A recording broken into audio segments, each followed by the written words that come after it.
All right, let's get going up. Rusty, would you pray for us this morning? Just go. Father, thank you for this time that we can come together, and Father, just be with you, even though we can't always be together in person. That you allow us the technology and the grace that we can come together. Father, just all the names that have been lifted up, Father, those who are sick and those who Father, and those who are in danger. Just look upon and Father, keep all of us safe, keep all of us strong. In Jesus' name we pray. Amen. Amen. Amen. All right, I'm gonna share my screen with y'all and we'll get going here. Let's see. It's kind of small. There it is.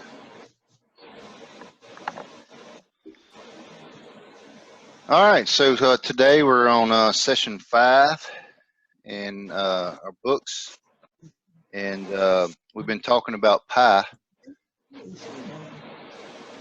and we're talking about debt today, the dirty 4-letter word debt.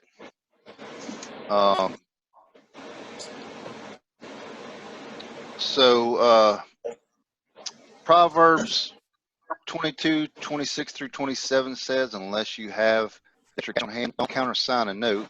Why risk everything you own? They'll even take your bed. What does that say about debt to you?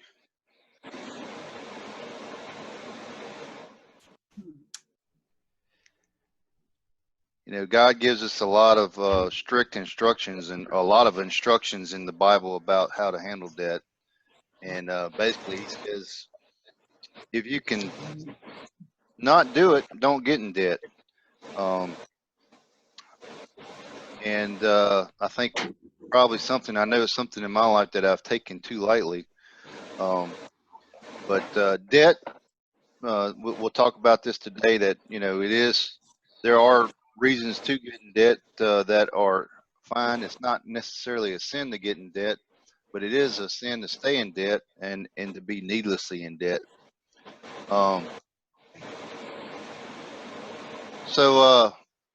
What are some things that you have seen that debt promises from the culture?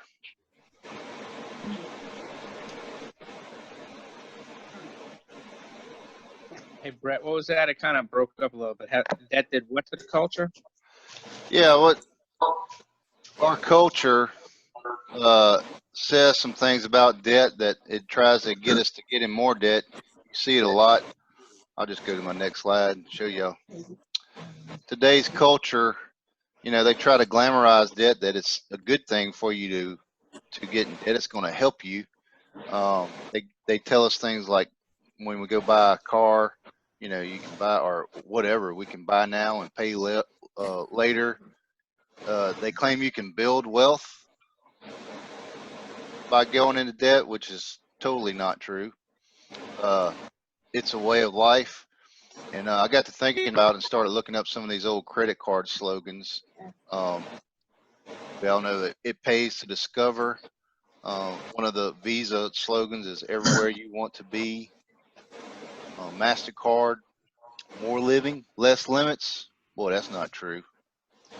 And then American Express, for whatever dreams are on your list.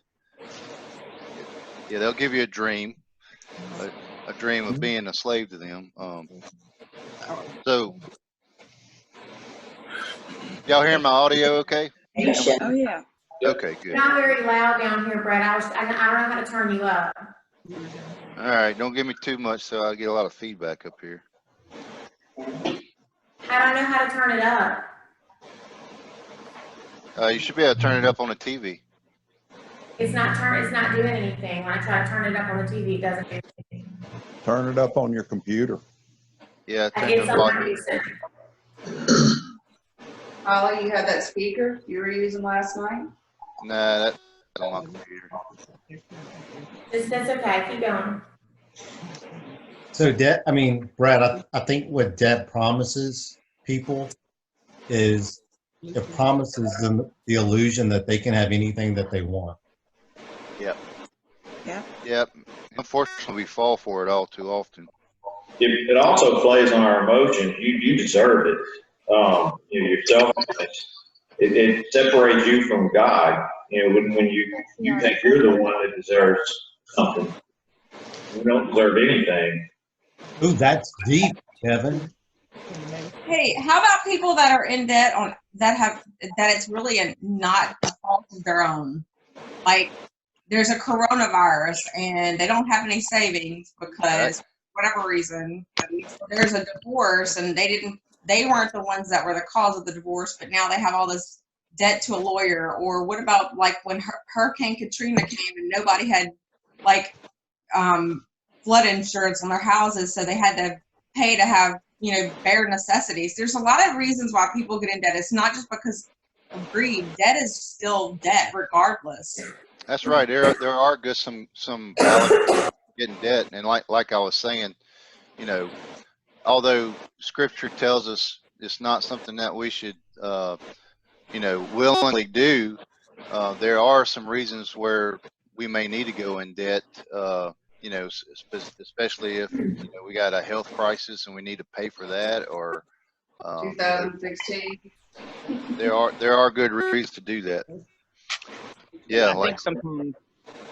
I'm sorry, Brent. I think sometimes that's a good point. All those points you brought up there, Stacey, about sometimes we think that, okay, we go into debt thinking that our income is going to be exactly the same. Like we're on this ride of, hey, every year I get a 2% raise. I've been doing this. This has been going well. And then something happens, as in a natural disaster or this, you know, outbreak, things like that. And all of a sudden our jobs, our income is not what it used to be. So those are things I think we should always kind of keep in the back of our mind when we go into debt, that we may not have the same income we have now as we will have in a couple of years. right.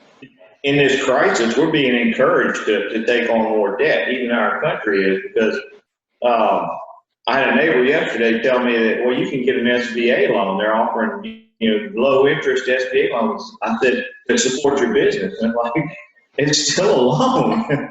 They're going to get it back somehow. So why do I want to put my name on those books? Right. I mean, it's almost better just to shut down temporarily than it is to borrow money from especially the government. Right. So I was talking to Vance about this yesterday morning. That's the point. You know, I was asking him, well, what do you think about debt? And he said, well, you got to pay it back, right? That's right. And and that is always the case, unless you die before you're done, you got to pay it back. But if you die, those you leave behind's got to pay it back. So it doesn't go. You can't file bankruptcy, right? Yeah, and put it on others, which is not. Yeah. Right, Not right, good. exactly. Yeah, and I think that's kind of what we're seeing, you know, in our country. You know, as we take on more and more debt, we're just messing up the future for others, and passing the buck is what we're doing. So the reality of debt, and what takes away the initial tastiness of debt is, you know, it takes a part of our pie that we have. We have this given amount of money that we have to live on and do things for God with. And if we're using it up with debt, it's taking part of that. And this going back to our verses that we've been going through for 4 or 5 weeks now. In James 3:16, it says, "For wherever there is jealousy or selfish ambition, there will be disorder and every other kind of evil." You know, it's going to mess life up for us. And conversely, in verse 17, "But the wisdom that comes from heaven is first of all pure and full of quiet gentleness. Then it is peace loving and courteous. It allows discussion and is willing to yield to others. It's full of mercy and good deeds. It's wholehearted and straightforward and sincere." And that's what we that's the way we want to live. So debt always mortgages the future. And I got this little clip for you I want to watch. This is what can happen if we go into debt. Let me know if you can hear it all. I'm gonna buy you a diamond so big, it's gonna make you puke. I don't want to puke. I don't want well. I just want you like you used to be. What happened to that man? Me? What happened to the girl I believed in? The girl I fell in love with? The girl that believed in me? Well, there's plenty of places I can go where people believe in me. Well, go. The sooner you're out of my life, the sooner I can go back to being the girl in this little flower dress that you sang the service song to. Well, I'm gonna go then. And I don't need any of this. I don't need this stuff. And I don't need. Oh, I cut the clip off. Sorry. Didn't mean to do that. I'm gonna buy you a mattress. This. I don't need this or this. This ashtray. This paddle game. The ashtray and the paddle game, that's all I need. And this remote control. The ashtray and the paddle game and the remote control, that's all I need. And these matches. The ashtray and these matches and the remote control and the paddle ball. This lamp. The ashtray. This paddle game and the remote control and the lamp, and that's all I need. And that's all I need too. I don't need one other thing. Not one thing. This.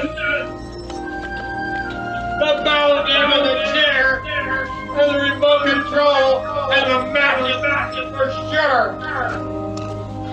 Whoa, what are you looking at? What do you think I have some kind of a German something?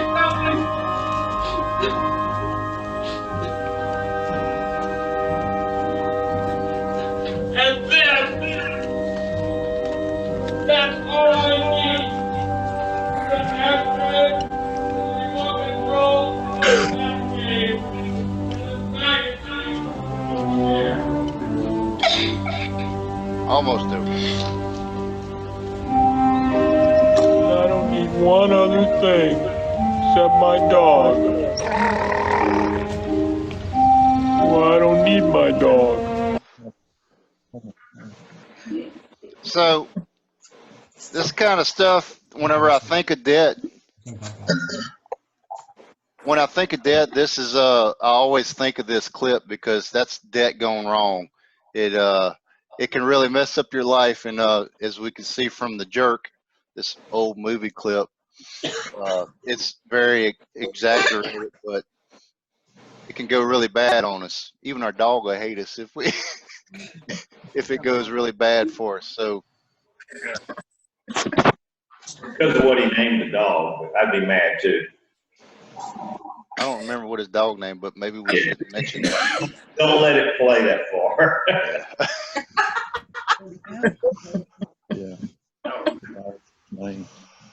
So financial stress and debt, the author says, financial stress and debt are always synonyms for many. Or synonyms for many. Some live with a low hum of debt stress that is manageable. Others are contending with a full-on roar of debt that threatens to overwhelm, create terrible credit scores, lost dreams, or fractured relationships. So they ask us, what are some reasons this is true?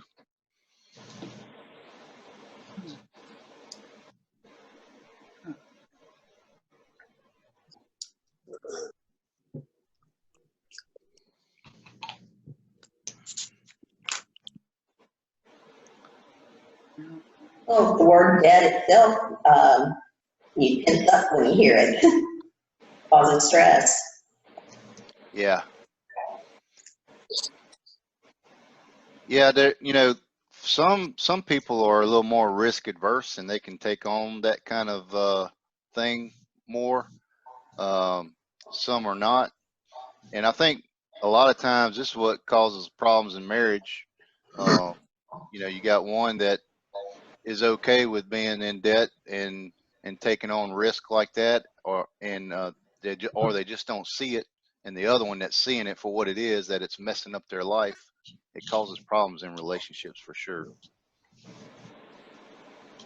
So when you Even if you're different personalities in a relationship that handle things differently, that the way you handle death because of your personality causes stress.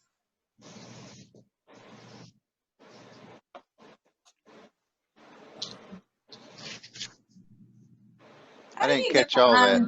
You were breaking up a little bit, Denise. I said just in relationships, if you have in different personalities in relationships, the way you handle it causes stress. I got you. You're saying something, Stacy? Yeah. So what's the difference between being like aware of making poor decisions that'll put you more in debt and like being fearful of losing money? So like both of them are sins, right?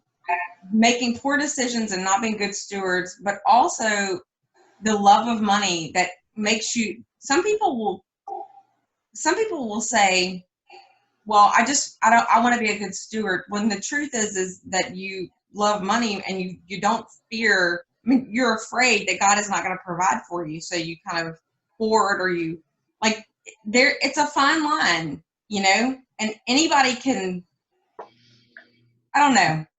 I think having debt it's not a good thing, but at the same time, you can always say, I don't want to be a bad steward, but the truth is that you're really afraid that God's going to not supply all your needs.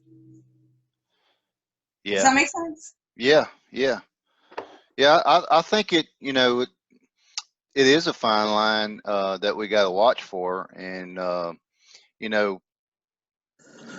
there's some people that what they do, their job every day is to handle finances and to make decisions to try to make more money for a company, especially if they're in the banking industry. And so should they not do that? I mean, I guess what it comes down to is, are we being godly in the decisions? Are we being fair in our decisions? It's a lot broader subject than just, because we should be, and we know this from the parable of the talents, we should be trying to make good decisions. We should be trying to make increase what we have. The Bible says that we should be doing that, according to the parable of the tenants, so that we talked about a couple of weeks ago. When God gives us resources, He expects us to do well with them, and it doesn't mean that we're all going to be those that increase a lot, but we should do good with what we've been given. Well, we're But that should tempted be to the ends of it. we're tempted to buy every day, but that doesn't mean that we have to give in to temptation. Right.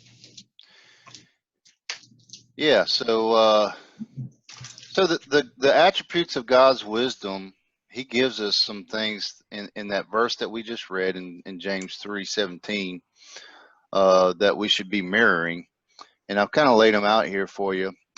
He talks about being pure, peace-loving, gentle, compliant, full of mercy, full of good fruit, unwavering, and without pretense, or which means being real.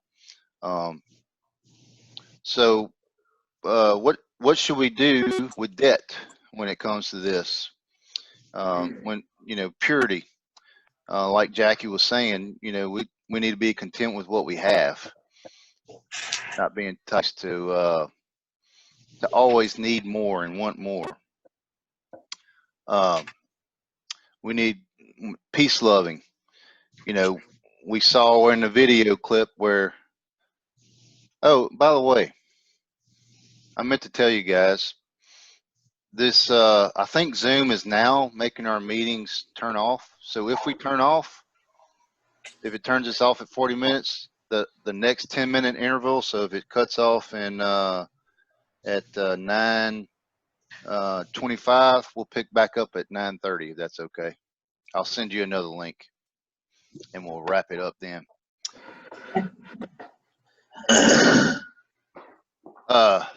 Where was it? Peace, love, and we do not take unnecessary risks, because you know that's going to affect those around us. We understand gentleness. We understand that our decisions affect others, our wives, our husbands, our children, their children possibly. Compliant. We need to live within the means that we're given within our own pie. Full of mercy, we're able to give to others in need.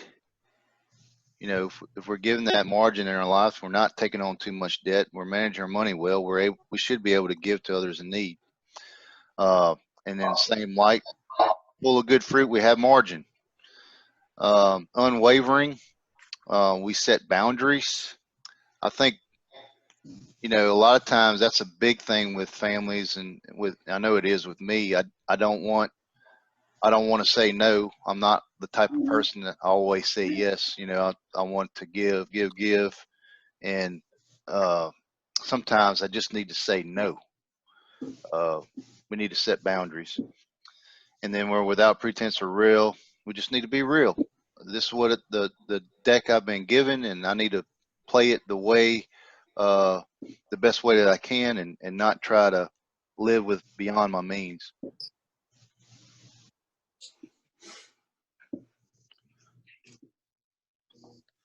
So, how does the low hum day one discussion question? We're still on day one.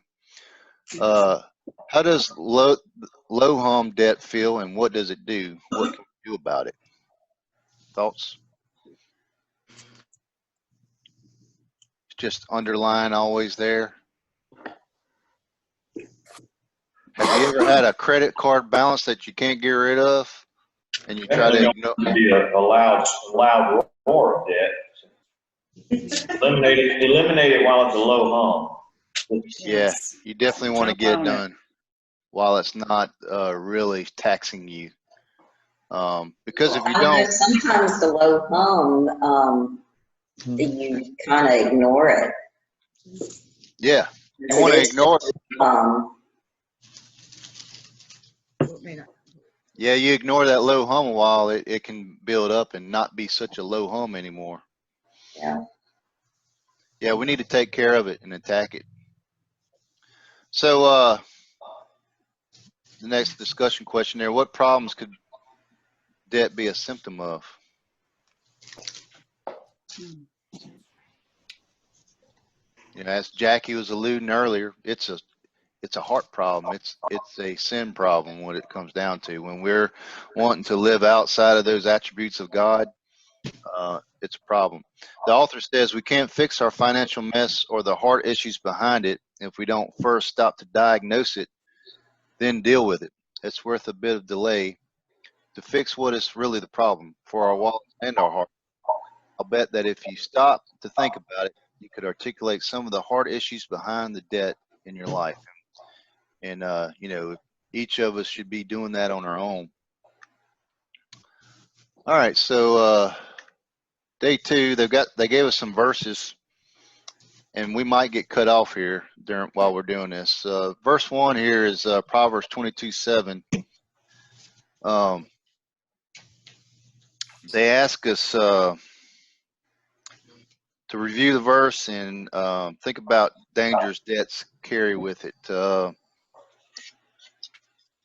In day two, they give us some. The author highlights some items for us there. So the first one there, the rich rules over the poor, and the borrower is the slave of the lender. You know, debt enslaves us to whoever the lender is. Mm-hmm.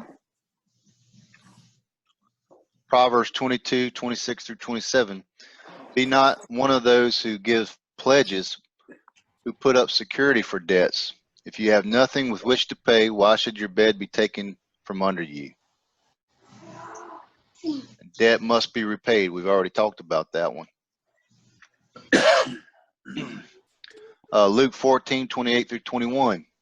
For which of you desiring to build a tower does not first sit down and count the costs, whether he has enough to complete it? Otherwise, when he has laid a foundation is not able to finish, all who see it begin to mock him, saying, this man began to build and was not able to finish. Or what king, going out to encounter another king in war, will not sit down first and deliberate whether he is able with 10,000 to meet him who comes against him with 20,000? There's a real cost to borrowing.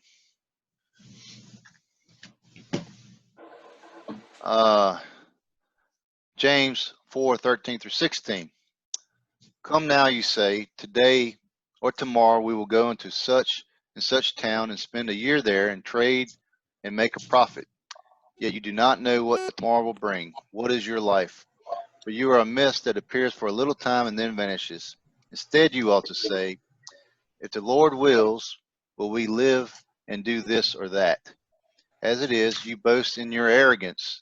All such boasting is evil. Debt presumes on the future. Yeah, I think that, I know in my life that's been something that, hey, I'm going to be at this certain point, or it's going to continue this way. And especially whenever Holly and I started out, I had big dreams and aspirations that didn't pan out the way I wanted them to. And that hurt us for a while there. Micah 6:8. He has told you, O man, what is good and what the Lord requires of you, but to do justice and to love kindness and to walk humbly with your God. Presuming on the future is spiritual arrogance. All right, so economic dangers he talks about in day 3.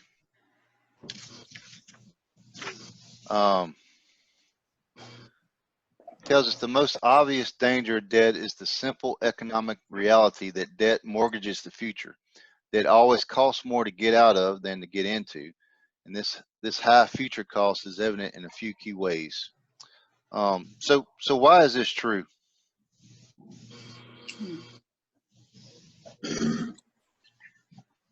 Well, if you get into debt, a large amount of debt, you can have a lot of stress on your mind and your body. Stress affects your physical well-being too.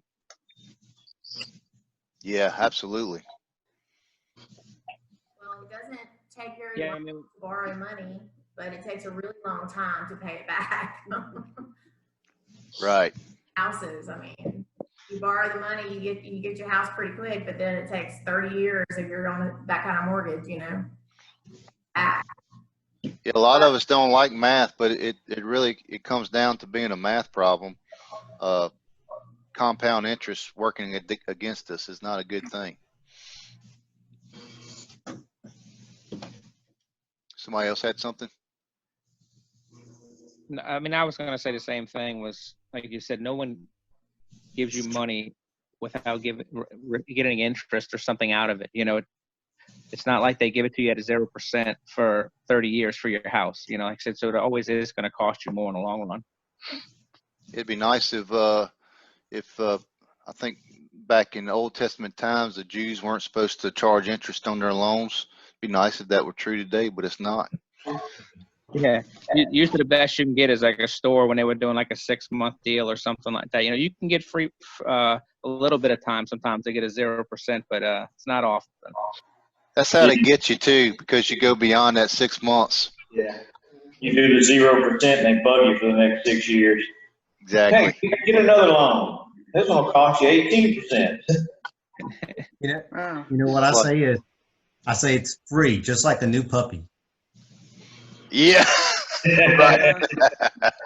Yeah. No doubt. So they He give us loves our puppy, by the way. Hey, we just got a new dog too, and I was hesitant to bring the new dog.